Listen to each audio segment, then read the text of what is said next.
ना बैल हैं, ना प्यादे हैं पैदल चलने वाले, और ना ही नृत्यकारिणी। ये सब जो सुपात्रों को दान देता उसे प्राप्त होता। हमने जितना दिया था, जिस क्वालिटी का दिया था, उस क्वालिटी के अनुरूप मुझे वर्तमान में प्राप्त हुआ है। वो वर्तमान में हम जैसा बीज बोएंगे, भविष्य में हमें वैसी फसल मिलेगी। तो आप चाहते हो 6 प्रकार की सेना मिले, आपके रक्षक हो, आपके अंगरक्षक हो, और 14 प्रकार के रत्न। कितने प्रकार के रत्न हैं? ये 14 प्रकार के रत्न भी चक्रवर्ती के पास हुआ करते हैं। यह भी सुपात्र दान का फल है। और क्या होता है पता है आपको?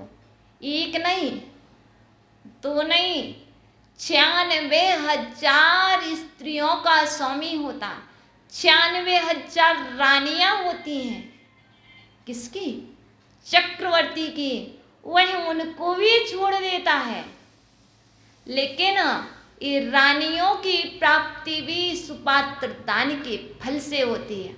अर्थात चक्रवर्ती जैसा फल भी, पद भी आपको सुपात्र दान से मिलता है।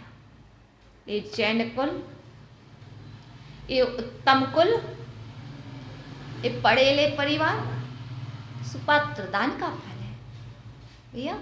ये सिंघई परिवार सुपात्र दान का फल है। उत्तम कुल, उत्तम रूप,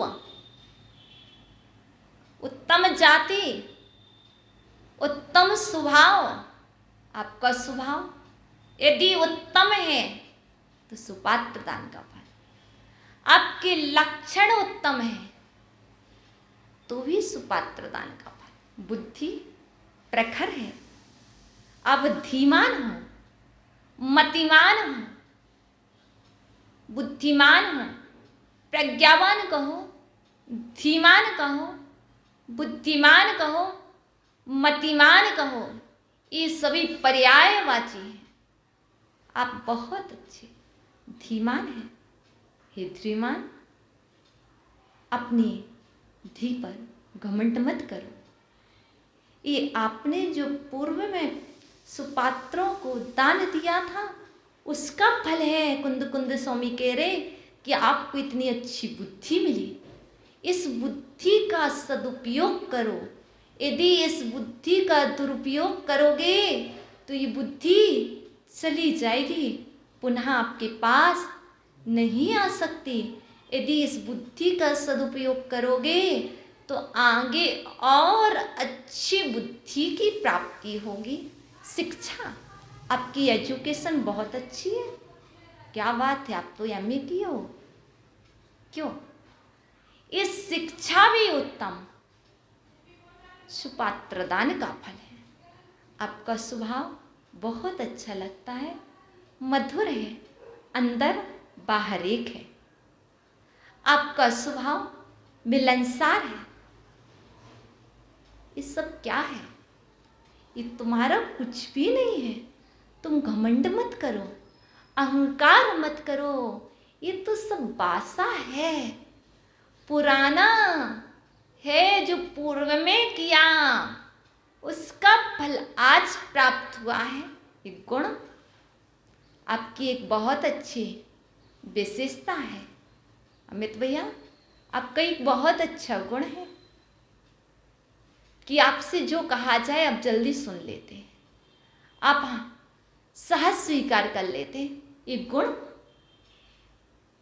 किसी ने नहीं दिया, ना माँ ने दिया है, ना पिता ने दिया है, ना ही अनुवा चाची ने दिया। ये कहाँ से? ये तुम्हारा स्वाभाविक गुण है जो तुम्हें पुण्य से मिला है। उस गुण को गुण रूप में रहने दो। ये सारी चीजें, चारित्र कहाँ से आए? सब समझो भी हम सिर्फ सुपात्र दान के फल बतला रहे। उत्तम शिक्षा, उत्तम गुण, उत्तम स्वभाव, उत्तम आयु, उत्तम बुद्धि, ये सब सुपात्र और क्या, उत्तम सुखों का अनुभव। उत्तम मोक्ष मार्ग बहुत अच्छा है। स्वाध्याय का अनुभव करना, प्रतिक्रमण का अनुभव करना, उत्तम सुखों का अनुभव भी करना, ये सुपात्र दान का फल है। और ये वैभव, अरे मैंने मेहनत की सो मिला। तुम रात दिन मेहनत करते रहना, 24 घंटे मेहनत करते रहना, वैभव नहीं रुकेगा, नहीं रुकेगा। यदि तुम्हारा पुण्य होगा तभी ये वैभव आपके पास निवास कर पाएगा। इसलिए वैभव जो आज मिला है, इस वैभव को देख करके मत कहना मैंने इतनी मेहनत जो की है इसलिए मिला। मेहनत तो की है, लेकिन ये भी समझ के चलिए कि तुम्हारा पूर्व का पुण्य है। जिनका पुण्य नहीं होता उनके हाथ में रखा हुआ सोना भी क्या होता है, अग्नि बन जाता है। सोना भी अंगारे का रूप ले लेता है। इसलिए बहुत समझ के चलिए भैया, ये सब सुपात्र दान का फल है। लेकिन आचार्य भगवान कह रहे हैं कि यदि देने की बात आए तो सिर्फ 7 क्षेत्र बतलाए हैं। कुंद स्वामी ने कहा है, जंतम मंतम तंतम। इस अवसर्पणी पंचम काल में भरत क्षेत्र में लोभी मनुष्य मंत्र के लिए, तंत्र के लिए दिया गया दान मोक्ष का कारण नहीं है भैया। पहले बतला दिया है, 7 क्षेत्रों में दिया गया दान मोक्ष का कारण है। लेकिन यहाँ चिरवन कुंद स्वामी ने कह दिया भरत क्षेत्र में अवसर्पणी काल में, अर्थात इस पंचम काल में मंत्र तंत्र यंत्र के लिए दिया गया दान मोक्ष का कारण नहीं, वह तो नियम से संसार का कारण है। संसार में नहीं भटकना है। दीर्घ यदि संसार होगा तो दोगे, यदि संसार में नहीं भटकना तो जो क्षेत्र बताए उनमें ही दोगे। क्योंकि यदि लोग कहते हैं, हमारे भैया का कहना है, जो दान देता है उसकी दरिद्रता देखी जाती है, जो धर्मात्मा होता है वह परेशान रहता है। हमारे संतल भैया बैठे हैं, वो कह रहे हैं जो दान देता है उसकी दरिद्रता देखी जाती है, और जो लोभ करता है उसके यहाँ ऐश्वर्य देखा जाता है। ऐसा क्यों? शिष्य ने आचार्य भगवान कुंद स्वामी से पूछा, हे भगवान कुंद स्वामी, मेरे मन में एक जिज्ञासा उत्पन्न हुई है, कृपया कर आप समाधान कीजिए। हे भगवान कुंद स्वामी, जो जितना दान करता है, धर्म करता है, पूजन करता है, सेवा करता है, भैया वृत्ति करता है, उन्हीं के यहाँ दरिद्रता क्यों देखी जाती है? धर्मात्मा परिवार दुखी क्यों देखा जाता है? जो कुछ नहीं करता वह सुखी, ऐश्वर्यशाली, संपन्न देखा जाता है। इसमें कारण क्या है? आप मुझे आगम से बतलाइए। तो आचार्य भगवान कुंद स्वामी ने कहा, ऐसा नहीं है। जो दान दे रहा है लेकिन दुखी है, इसमें उसका वर्तमान का कारण नहीं, इसमें उसके पूर्व का कारण है। जो लोभी है, जो धर्म नहीं कर रहा, वो सुखी देखा जा रहा है, इसमें उसमें उसका वर्तमान का पुण्य का, पूर्व का पुण्य का उदय है। वर्तमान में वह पाप कर रहा है, वह आगे दुखी होगा। तुम चिंता मत करो, चिंता माँ करो, चिंता मत करो। आप तो समता से सहन करो, क्योंकि कर्म जो तुमने ही किए हैं, फल भी तुम्हें ही भोगना पड़ेगा। जिसने कर्ज लिया है, इस कर्जा को चुकाना तो पड़ेगा। क्यों घबराते हो, क्यों डरते हो? डरो मत, समता से सहन करो, कर्म चला जाएगा। यदि तुम कर्म के उदय में परेशान होते हो, कर्म के उदय में दुखी होते हो, तो नवीन कर्म का बंध होगा, और नवीन कर्म का बंध होने पर आगे भी दुखी देखे जाओगे। इसलिए कर्म को सहजता से, आराम से जाने दो। आचार्य भगवान कहते हैं,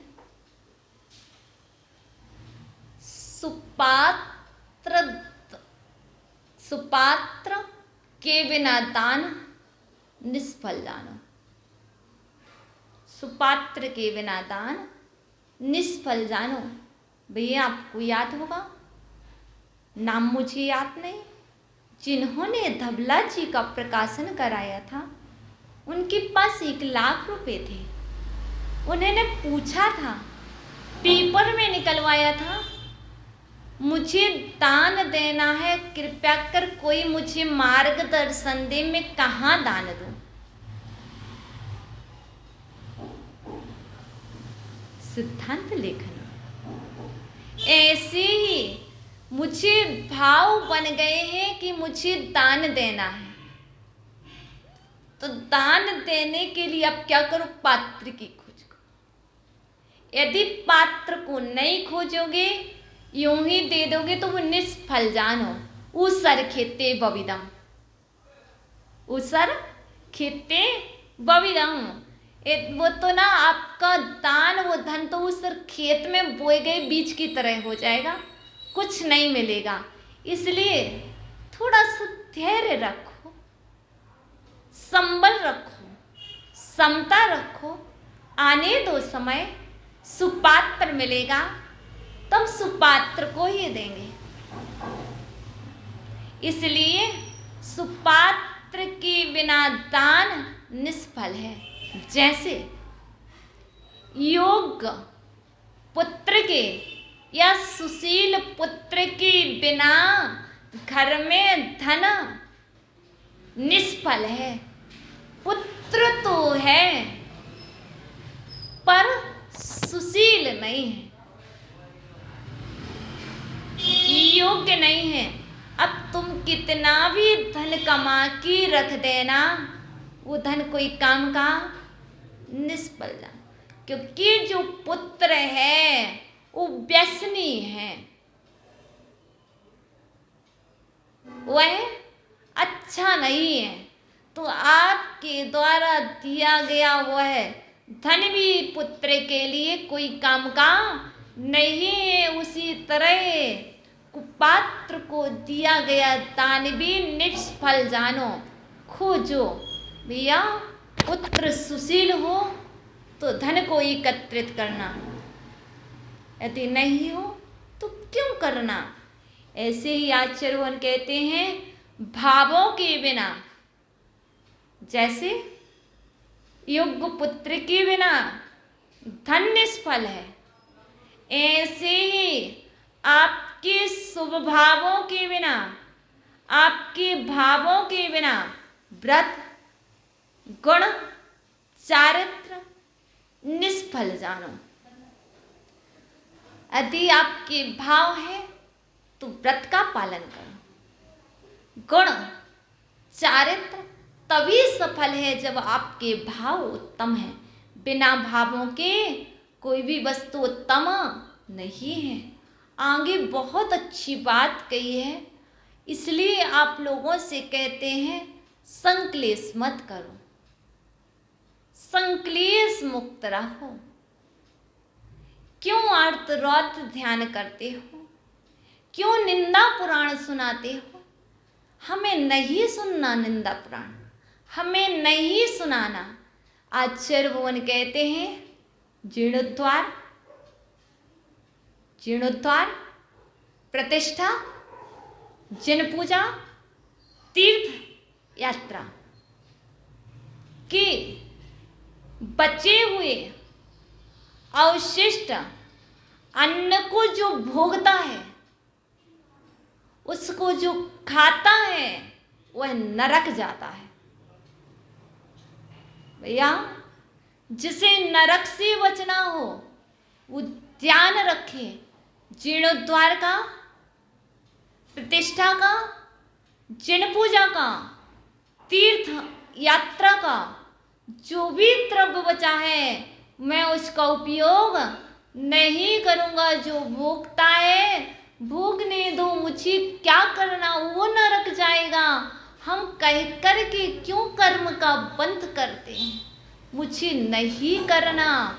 और आचार्य भगवान ने एक बात और कही, सुपात्रों को दान देकर, मुनियों को दान देकर, साधुओं को दान देकर के जो बचा हुआ अवशिष्ट अन्न है, चौकी का बचा हुआ जो अवशिष्ट अन्न है, यदि जो श्रावक उसे खाता है वह परंपरा से मोक्ष का कारण है, और इसको जो खाता है वह नरक का कारण है। दोनों को समझ के चलना।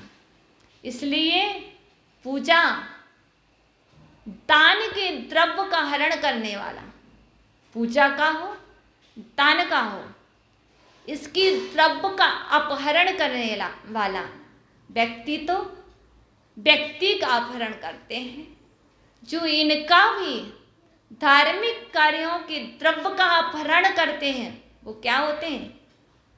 दरिद्र होते हैं, लंगड़े होते हैं, गूंगे होते हैं, बहरे होते हैं, और क्या होते हैं? चांडाल होते हैं, आंख से अंधे होते हैं, और कुजाति आदियों में जन्म लेते हैं।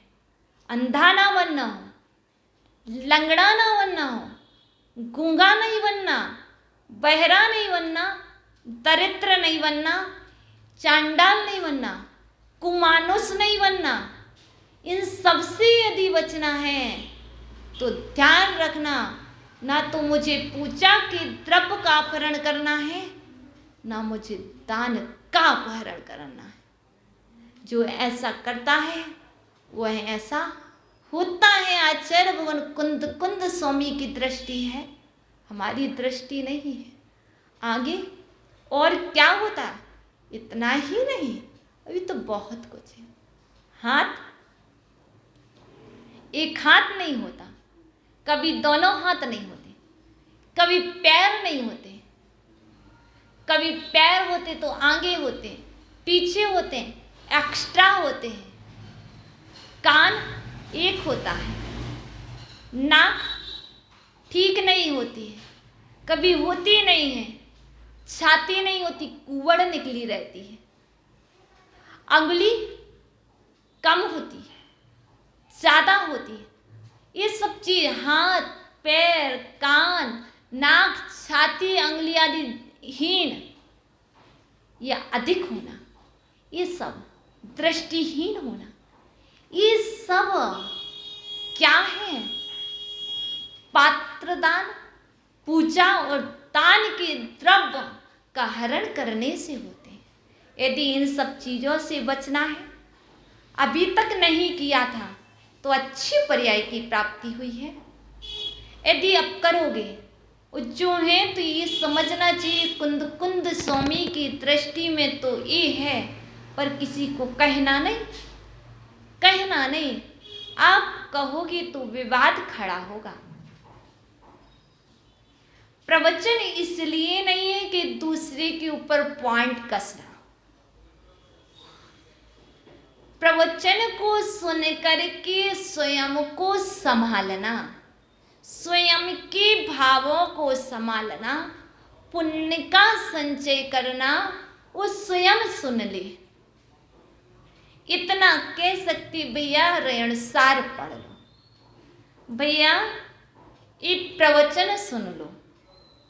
हम ये कहेंगे तो हमारा पुण्य का संचय, यदि हम कुछ और कहेंगे तो हम निंदा कर बैठेंगे। हम किसी के विषय में नहीं कह रहे, हम तो स्वाध्याय किया है तो आपको बतला रहे हैं कि हमें कैसी कैसी सावधानी रखना है, मुझे क्या करना है, मेरे कर्तव्य क्या है, उन कर्तव्यों का मुझे पालन करना है। क्योंकि पूज्य गुरुवर ने कहा है, कर्तव्यमेव धर्मो हि कर्तव्यमेव जीवनम कर्तव्यमेव पूजा स्यात् कर्तव्यं च करोमहं कर्तव्यं च करोमहं। कर्तव्य पूजा है, कर्तव्य ही धर्म है, कर्तव्य ही जीवन है और कर्तव्य को ही मुझे करना है।